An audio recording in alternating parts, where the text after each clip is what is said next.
국민의힘이 해병대원 특검법 처리를 또다시 발목 잡았습니다. 순직 해병의 억울한 죽음과 수사 외압의 진실을 명명백백하게 밝히라는 주권자의 명령에 정면 도전한 것입니다.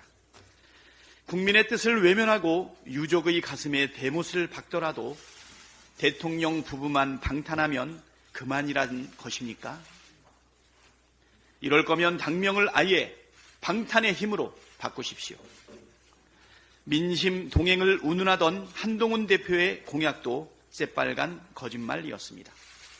국민이 원하고 유족이 간절히 기다리는 특검법을 대놓고 가로막는 게 어떻게 민심과 함께하는 일입니까? 그 민심이 VIP의 마음을 뜻하는 것이었습니까? 첫 출발부터 용산 해바라기 대통령 부부 허수아비를 자처하는 것을 보니 한동훈 체제의 싹수도 놀았습니다. 민심의 분노에도 정신 차릴 것 생각 없는 구제불능 여당과 민심우롱 대표를 기다리는 것은 심판뿐임을 명심하십시오. 거짓은 진실을 이길 수 없고 국민을 이기는 권력도 없습니다. 민주당은 보다 강화된 해병대원 특검법을 즉각 발의하겠습니다. 윤석열 정권과 여당의 어떠한 방해에도 굴하지 않고 진실의 문이 열릴 때까지 10번이고 100번이고 두드리고 또 두들기겠습니다. 윤석열 정권의 방송장악 쿠데타가 목불인견 수준에 이르렀습니다. 위법적인 1인 방통위 체제, 이진숙 후보자 지명 강행도 모자라 도둑 날치기로 유희림 방심위원장 연임까지 밀어붙였습니다. 국민의힘도 방송 장악을 위한 거수기를 자임하며 지금 이 시간에도 대통령 눈도장 찍기용 필리버스터를 하고 있습니다. 방송 장악을 위해서라면 물불 가리지 않는 정권의 폭주에 언론 자유는 부끄러운 흑역사만 갱신하고 있으니 참으로 참담합니다. 공영방송의 주인은 국민이지 윤석열 대통령 부부가 아닙니다. 민주당은 정권의 전방위적인 공영방송 강탈 시도를 반드시 저지하고 민주주의와 언론 자유를 지켜내겠습니다.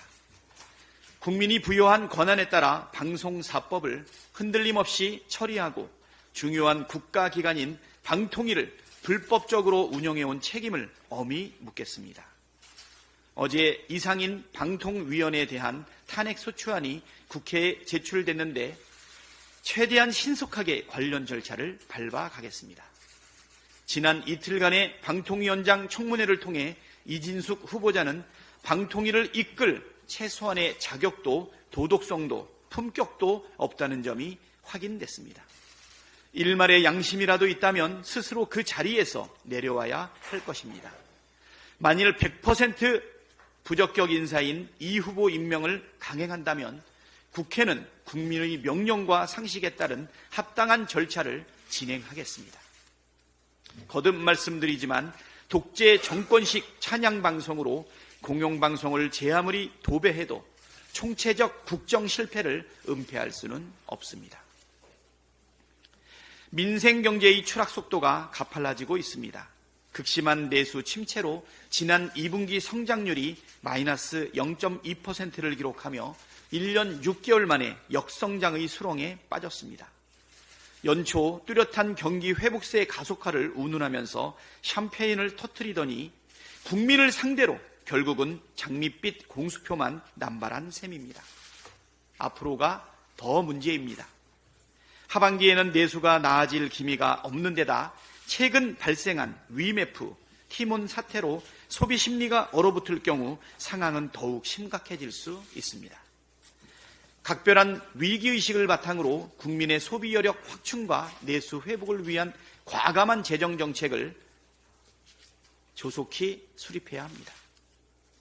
특히 정부 스스로도 체감 경기가 어렵다고 자인하면서 민생회복지원금 지급을 무작정 가로막는 건 자가당착이고 모순입니다. 약도 제때 쓰여야 효과가 있듯 민생경제가 위급할 때 사용하는 재정의 효용은 평상시에 갑절이 될 수 있음을 정부는 깨달아야 합니다. 올바른 상황 진단과 맞춤 정책 처방이 어느 때보다 절실한 시기입니다. 민주당은 내수경기 회복을 위한 민생회복지원 특별법 처리에 더욱 박차를 가하겠습니다. 정부와 국민의힘은 무작정 반대만 하지 말고 민주당의 정책에 협조하거나 아니면 더 나은 대책을 내놓으시길 바랍니다.